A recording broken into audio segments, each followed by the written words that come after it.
নমস্কার বন্ধুরা, আজকের রেসিপি চিকেন কষা। প্রথমে আমি চিকেনটিরে ভালো করে ধুইয়া ম্যারিনেট করে নিতেছি।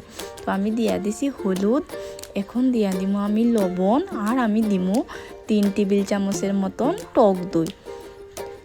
সব কিছু দিয়া চিকেনটারে আমি ভালো করে ম্যারিনেট করে ঢাইকা রাখমু, যাতে চিকেনের মধ্যে মশলাটি ঢুকে। তো আমি ভালো কইরা ম্যারিনেট কইরা এখন ঢাইকা রাখমু, আর ইন্ডাকশনটা অন কইরা আমি কড়াইটা বসাইয়া দিছি, আর দিয়া দিছি আমি বেশি পরিমাণে সরিষার তেল। তেল গরম হইয়া যাওয়ার পরে আমি কাইটটা রাখছি আলু, এই আলুটা ভাইজা নিমু। তো আমি দিয়া দিমু প্রথমে লবণ, আর দিমু আমি হলুদ দিয়া আমি আলুটির একটু ভাইজা ঢাইকা দিমু, যাতে আলুটি ভালো হইয়া সিদ্ধ হয়। তো আলুটি ভালো হইয়া ভাজা হইয়া গেছে, আমি নামাইয়া একটা প্লেটের মধ্যে রাখবো। ওই তেলের মধ্যে আমি দিয়া দিমু এলাচি, দারচিনি, তেজপাতা। আমি এই চিকেন কষার মধ্যে এক্সট্রা আর কোনো তেল দিতাম না। তো আমি প্রথমে দিছি এলাচি, দারচিনি, আর দিছি তেজপাতা, আর আমি একটা বড় সাইজের পেঁয়াজ রে কুচি কইরা দিয়া দিব।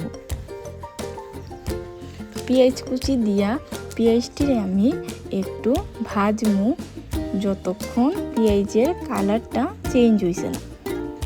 আর ইন্ডাকশনের আঁচটা আমি কমাইয়া রাখছি। তো পেঁয়াজের কালারটা চেঞ্জ হইয়া গেলে আমি এখানে বাকি মশলা দিয়া দিব। প্রথমে দিছি আমি রসুন বাটা, তারপরে দিছি শুকনো লঙ্কা, কাঁচা লঙ্কা একসাথে বাটা, আর আদা বাটা। তারপর একটু ভাইজা আমি এখানে বাকি সব গুঁড়া মশলা দিয়া দিব। প্রথমে দিমু আমি হলুদের গুঁড়া, তারপরে দিমু আমি কাশ্মীরি মরিচের গুঁড়া, আর আমি দিমু ধনিয়া গুঁড়া, জিরার গুঁড়া দিয়া মশলাটিরে ভালো কইরা কষমু, যতক্ষণ মশলার থেকে তেল ছাড়ছে না। মশলার থেকে যখন তেল ছাড়বো আর মশলার কালারটাও চেঞ্জ হয়ে যাইব। তো দেখো মশলার কালারটা চেঞ্জ হয়ে গেছে, আমি এখানে ম্যারিনেট করা চিকেনটি দিয়া দিছি। চিকেন দিয়ে আমি একটু চিকেনটিরে ভালো কইরা সময় নিয়ে কষমু। আর ইন্ডাকশনটা তো আমি আঁচটা কমাইয়েই রাখছি। তো ইন্ডাকশনের আঁচ কমাইয়েই আমি চিকেনটারে ভালো কইরা কষমু, কষে আমি ঢাইকা দেব। তো চিকেনটা আমার ভালো হইয়া কষা হইয়া গেছে, চিকেন থেকে তেলও ছাইরা দিছে। আমি এখানে ভাইজা যে রাখছি আলু দিয়া দিমু। তোমরা এই চিকেন কষার মধ্যে আলুটা না খাইলে স্কিপ করতেও পারো। আর আমি দিয়া দিছি 4 টুকরা পেঁয়াজ, আর আমি এখানে 2টা রসুন রে ভালো কইরা ধুইয়া দিয়া দিমু। রসুন দিয়া আমি একটু ঢাইকা দিমু, যাতে আলুটি আরেকটু সিদ্ধ হয়।